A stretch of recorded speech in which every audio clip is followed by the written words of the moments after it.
Oh, hi everyone, Lothany Suit Tano here, the internet's busiest music nerd, and it's time for a review of the new Boards of Canada album, Inferno. One of the most groundbreaking, beloved, and mysterious groups to ever come out of the IDM and electronic music scene, they're back. Scotland's own Boards of Canada. This is their first album in over 10 years. Their last LP dropped back in 2013, which also arrived after a pretty large gap in studio albums too. But being touch and go and giving fans as little as possible to go off of is kind of par the course for the sibling duo, especially these days. And of course there are pros and cons to that. For one, I think it allows a more immersive experience with the music itself, even with these persistent nods to the occult and spirituality that frankly run a bit thin given that it is a concept. But then again, conversely, the lack of information and details has also led to a lot of speculation around the current state of the duo, their creative dynamics as of this record, as it does seem like the lion's share of the writing credits here are going to just one half of Boards of Canada, more Mike Sanderson than Marcus Owen. And while I don't necessarily think reading into the cryptic vibes and Easter eggs in this record's promotional rollout is inherently wrong, in a way it does feel besides the point to focus on that over the music itself. But the music does sound surprisingly different from any other album Boards of Canada have dropped so far. I mean, for sure Inferno lives up to the duo's reputation for eerie synth passages, the whole Hauntology label too. I mean, after all, some of the music on this record was used in that recently released Backrooms film that everybody's going crazy for right now. And absolutely there are few albums you are going to hear this year that are going to come across as beautiful and slightly unnerving at the same time as this one. But right out of the gate, it is very clear and very obvious that the duo's sound is sounding very high def, as Inferno feels a lot less like I'm listening to interstitial music from a forbidden interdimensional public access channel, and a lot more like I'm listening to a big budget soundtrack piece from an 80s sci-fi horror thriller. A direction that I don't necessarily mind in spirit, but I do think the execution leaves a little bit something to be desired, which is weird because this is typically the exact kind of thing Boards of Canada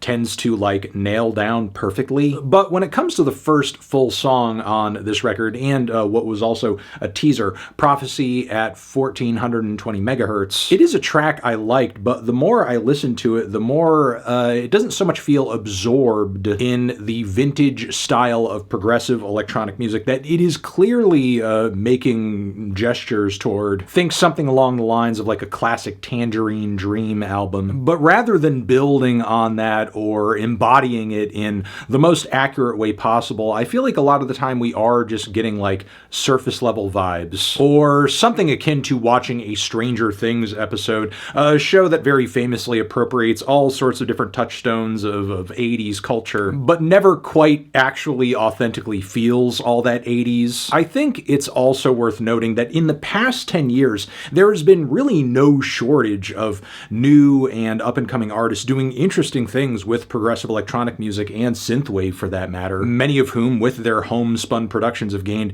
very tiny but impassioned followings of fans. And even though Boards of Canada are certainly bringing more experience and production chops to the table than any dark synth rookie possibly could, that doesn't really change the lack of novelty and specificity this record is bringing in the big 2026. Still, it is the case that if a record going in this direction were orchestrated and produced really, really well, I could get down with it. Who in their right mind would turn down some creepy analog synth porn in 4K? Especially when you get highlights like Hydrogen, Helium, Lithium, Leviathan right out of the gate. A track that does leave me wanting a little bit more, especially as these heavy horn passages start to come in as the song fades out. But I can't deny that the journey along the way, every step of it, that is enthralling, with all these layers of reversed sound effects, patient and stuttering bass lines, melting distant tones echoing out into infinity, plus these plinky synth leads too that make me feel like I am the main character in a film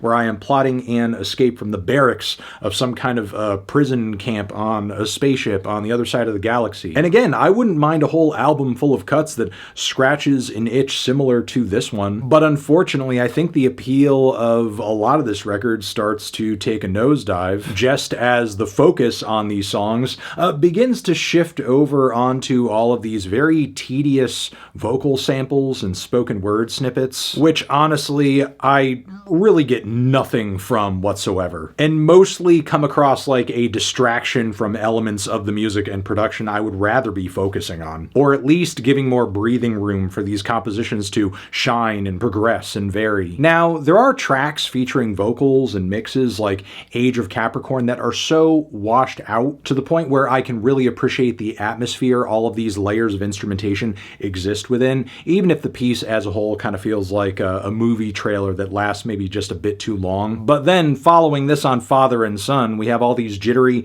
disorienting vocal samples set to lumbering beats, creepy synth arpeggios too, and the vocal placements here are annoying to say the least. If I wanted to hear something along these lines, frankly, I would listen to any number of albums from the books, because while personally I do like sample-based music and plunderphonics quite a bit, I just don't find Boards of Canada to be pairing these elements in an interesting way conceptually on this album. On the track The Word Becomes Flesh, for example, I feel like I'm just kind of hanging around on the internet with too many tabs open on my browser. One tab being for a Bandcamp of like a really cool underground IDM artist, and the other being for some kind of like YouTube documentary video about a chicken embryo, I guess. The vocal samples across this record aren't all bad though. There's Naraka, which features chant samples that bring an interestingly ritualistic feel to the heavy and ominous passages of beats and synths on this one. The track is just an awesome ocean of sound washing over me. There's also blood in the Labyrinth as well. What vocal passages are featured on this track are very nicely and tastefully peppered in. It's not overbearing, and I like how there's enough room for these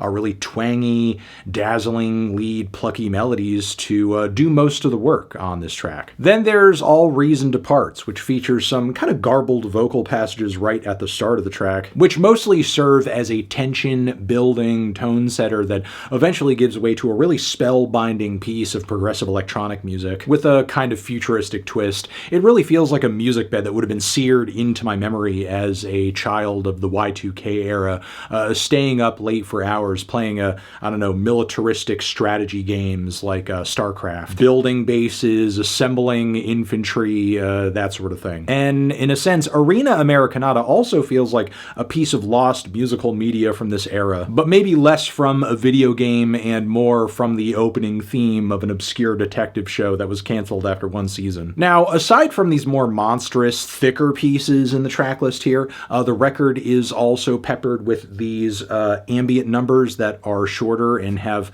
more of a sense of stillness to them, occasionally calling back to, I think, more classic eras of Boards of Canada too. Memory Death is certainly an example, also Deep Time, which flows seamlessly into All Reason Departs in a way that I wish more tracks did on this record. That certainly would have made for a more immersive experience. There's also You Retreat in Time and Space, which does eventually develop into something a bit more melodic and groovy for sure, but there is an absolutely beautiful and breathtaking, glossy, heavenly intro to this track that I can't get enough of. And when that groovy percussion and guitar touches eventually do seep in, the music warms up in a way that you will find nowhere else on this album. It feels almost reminiscent of something Daft Punk would have done on Random Access Memories, but just a bit more composed and methodical and patient in the way that it develops and rolls out. Outside of that one massive highlight, though, I will say most of these tracks, for the most part, are good to decent. They are fine, not mind-blowing or anything like that. Passable. Certainly not great enough to buoy the overall quality of this project, especially considering a super inconsequential ending here. And fine being more or less my attitude toward this album on the whole. Again, many of the tracks that featured very prominent vocal snippets to me felt very tedious, grating, almost pointless. The progressive electronic and more synthwave flavored cuts kind of ranged in quality, but even at their best, never quite felt as special or as distinct as anything the duo came up with in their salad days. Not to mention, I felt the track list on this record overall was a little bit of a hodgepodge to begin with, especially given the degrees of separation aesthetically between the tracks that felt like they were almost bringing these eerie, haunting, droning, ambient, classic Boards of Canada vibes, and all the cuts that conversely were bringing more of a tone that felt akin to an 80s sci-fi soundtrack with just higher definition sounds and production quality. Which is why overall I'm pretty much feeling a decent 2 strong 6 on this one. Transition, have you given this record a listen? Did you love it? Did you hate it? What would you rate it? You're the best, you're the best. What should I review next?